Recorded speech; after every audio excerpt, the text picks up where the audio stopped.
Hi, my name is Monica Ergel. I would like to teach either first or second grade.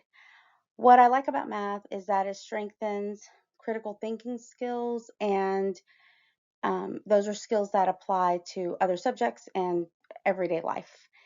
Um, what I like least about math is all the different formulas you have to remember because I have executive function issues, so it's a little hard for me to remember those things.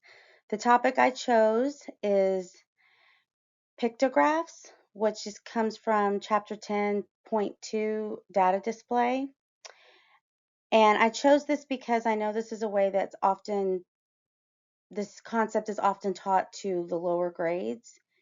And this specific project, I have it aimed toward first graders. Um, the one problem, well, there's a couple problems. I think a problem that students might have with this is if they don't know how to skip count. So I think the best way to solve that problem would be to teach them skip counting before so they know how to count by twos, fives, tens. And that way, if the symbol represents more than one number, it would be easier for them to do it. And when I think of online learning, I think that's something that's difficult for everyone, but for primary grades specifically, I really feel like they need to be more hands-on with things, so they need to be in the learning environment. So I think it's better for them to be in the learning environment. So this is my presentation on pictographs for first grade. So what is a pictograph? A pictograph is a way to show information using pictures where each picture stands for a certain number of things. So in this pictograph, we have a title's favorite pets, and that's what the pictograph is going to be about. We have categories. So the categories are all the different animals that we've collected data on to display. And the different animals are your symbols. So you need to have symbols that represent the number of things for your information.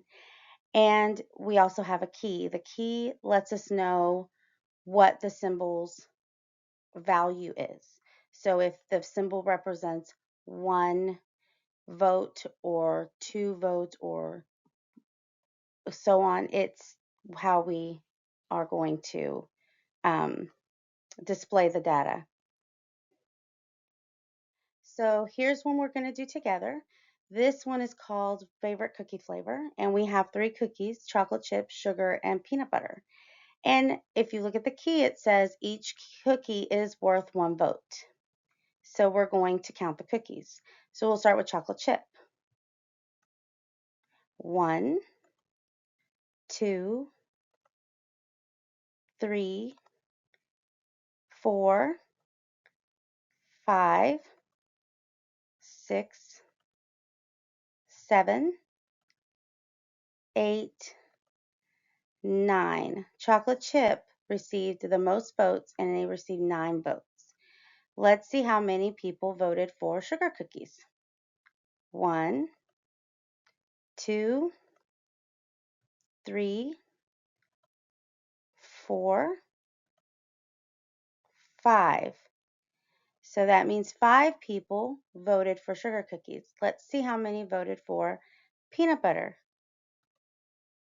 1, 2, 3, 4, 5, 6.